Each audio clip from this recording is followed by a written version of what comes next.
یەکەمیان چارەسەری وەسوسەی شەیطان چێکە مەسەڵەن بۆ نمونە دێتە دڵێژەی کێ خۆ هەیە یان قیامەت یان پێغەمبەری خوا یان سەحابە بەسەرچاو پرسیاری دومیش مامۆستا یان چارەسەری وەسوسەی دەستنوێژ چییە و مامۆستا یان پرسیاری سێمیشمەوەیە ئایا حیزبایەتی تەفرەقەیە و ئایا مەولود بیدعەیە و شتەکەش مامۆستا یان شتەکەش ئامۆژگاری چییە بۆ ئەو گەنجێک ئەناسێن ئەڵێ گوێ لە مامۆستا عەبدولەتیف مەگرە ئاواتە خەڵک چاواشاگەن و ئامۆژگاری چییە بووی و دوعای خێری بۆ بکە بارك الله فيك سلام عليكم كوتوبي براي برزمانك والسلام وسوسەی هەیە لە ناخی دڵیدا سەبارەت بە ئیمانەکەی ئەمە براکەم چارەسەرەکەی ئاسانە بە ئیزنی خوا کە بێت و جێبەجێکی ئینشاءالله پێغەمبەری خوا عەلەیهی سڵام فەرمووی شەیطان دێتە لای هەر یەکێک لە ئێوە دەڵێ چی ئەو شتەی دروست کرد دەڵێ ئەڵڵا ئەی چی ئەوەی دروست کرد هە دەڵێ ئەڵڵا دروستی کرد تا دێ دەڵێ ئەی چی ئەڵڵای دروست کرد چی خوای دروست کرد پێغەمبەر سڵام دەفەرمێ کە ئەو وەسوەسە گەیشتە ئەوە شەیطان وای لێ کردی ئەوە تف لە لای چەپت کە لە شەیطان و بڵێ أعوذ بالله من الشيطان الرجيم وهروها بڵێ آمنت بالله ورسوله إيمانا بخوا بپێغەمبەرەکەی هێناوە وهروها بڵێ قل هو الله أحد الله الصمد لم يلد ولم يولد ولم يكن له كفوا أحد ئەوە بڵێ و گوێی مەدەرێ اینجا مەترسە کە تۆ لە ناخدا ئەم پرسیارانت بۆ دروست بێ ئەمە دیارە تۆ ئیمانداری بۆیە شەیطان دێ محاولەت لەگەڵ دەکا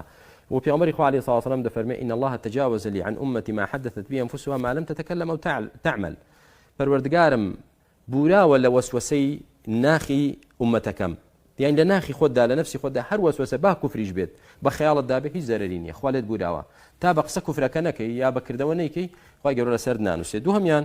ئایا وەسوسەی دەستنوێژ وەسوسەی دەستنوێژ بۆ چا دەبێت بە هەمان شت تۆ لە سونەت لا نەدەی لە سونەت سێ جار دەستت بشۆ سێ جار دەموچاوت بشۆ قاچت بشۆ یەک جار مەسی سەرکە تەواو مەیکە چوار ئاخر لەوەیە تەڕ نەبوو بێ گوێی مەدەرێ نا ئەوە وەسوسەیە بە قسەی حدیثەکە بکە بە قسەی وەسوسەی شەیطان مەکە لە سێکە زیاتری مەکە باشە برا کە سێ جار شۆریت مەیکە چوار ئاخر لەوەیە تەڕ نەبوو بێ دروست نەبێ ناوە من فتوام بۆ دای ڕۆژی قیامەت یەخەی من بگرە لە سێ جار زیاتر مەیشۆ باشە برا ئایا مەولود بیدعەیە مەولود یعنی ئاهەنگ جێڕان بە بۆنەی لە دایکبوونی پێغەمبەری خوا صلی الله علیه و سلم یعنی ئینسان کە پێغەمبەری خۆی خۆش دەوێ و لە خۆتت خۆشتر بێ لە خۆمانمان خۆشتر بێ ئەوە شتێکی زۆر چاکە زۆر پیرۆزە بەڵام خۆشویستنی ڕاستەقینە برا شیرنەکەم دەبێت ڕەنگ بداتەوە لە کردەوەتدا لە حەڵاڵ و حرامێتەکەتدا لە چۆنیتی ژیانتدا لە دین و بیر و باوەڕەکەتدا لە ئەخلاق و ڕەوشتدا دەبێت ڕەنگ بداتەوە ئەوە خۆشویستنی پێغەمبەر صلی الله علیه و سلم بە قسەی بکەی گوێڕایەڵی بکەی وەکو ئەو دینداریەتی بکەی نەک وەڵا کاکە من ئەها دەچم حیوانێک سەر دەبڕم بە بۆنەی لە دایک بوون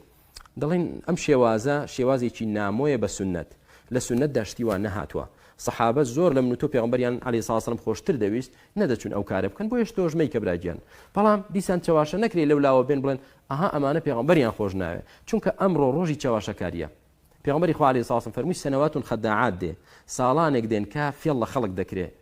ئینسانی ڕازگۆ بە درۆزن دادەندرێ ئینسانی درۆزن بە ڕازگۆ دادەندرێ ئینسانی ئەمیندار بە خائین دادەندرێ خائین بە ئەمیندار دادەندرێ يتكلم فيها الرويبضة كساني تافه كساني حاشا هيك وبوش كحديث كذا فرمي أو أنا قصي جورده كان لمصير أمة قصده كان أو كافرة أو بجهنم وكاروباري والله دبي آوا بروا آوا نروا تافه هيك نية توشي كاك تاقص لو بابتانا بكي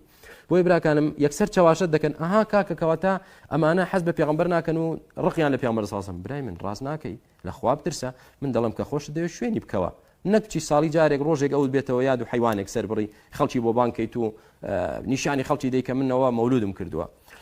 پرسیارێکی ترت حیزبایەتی تەفرەقەیە هەی بێگومان خوای گەورە دەفەرمێ كل حزب بما لديهم فرحون ولا تكونوا من المشركين من الذين فرقوا دينهم وكانوا شيعا كل حزب بما لديهم فرحون خوای گەورە دەفەرمێ مشرکان مەبن کە پارچە پارچە بوون هەر حیزبیان بەوە دڵی خۆشە کە لە سەریەتی نا هەمووتان برای یەکتر بن مسلمان بن تەفرەقە و پارچە پارچەیتان با نەبێ بۆیە برا شیرنەکانم هەمومان ئێمە ئومەی ئیسلامی برای یەکتر بین یەک دەستە بین یەک کۆمەڵ بین پێویستمان بە حیزبایەتی و بە تەفرەقە ناکە ئەبەدەن خزمەت بە دینی خوا ناکە هەرچەندە نیەتی خاوەنەکانیشیان خێر بێت بەڵام ئیشەکە ظاهری نەتیجەشی خزمەت بە ئیسلام ناکە بەڵکو مسلمانان تووشی پەرتەوازەیی دەکا ئەمما ئەو برایی کە دەڵێ گوێ لە عەبدولەتیف مەگرە والله خوای گەورە عەقڵی داوەتە تۆ براکەم بیستن و بینیشی داوەتە تۆ کە عەبدولەتیف شتێک دەڵێ بە گوێرەی قورئان و حەدیث بە قسەی بکە ئەگەر شتێکی وت پێچەوانی قورئان و حەدیث ڕاست دەکا بە قسەمان مەکە برای خۆم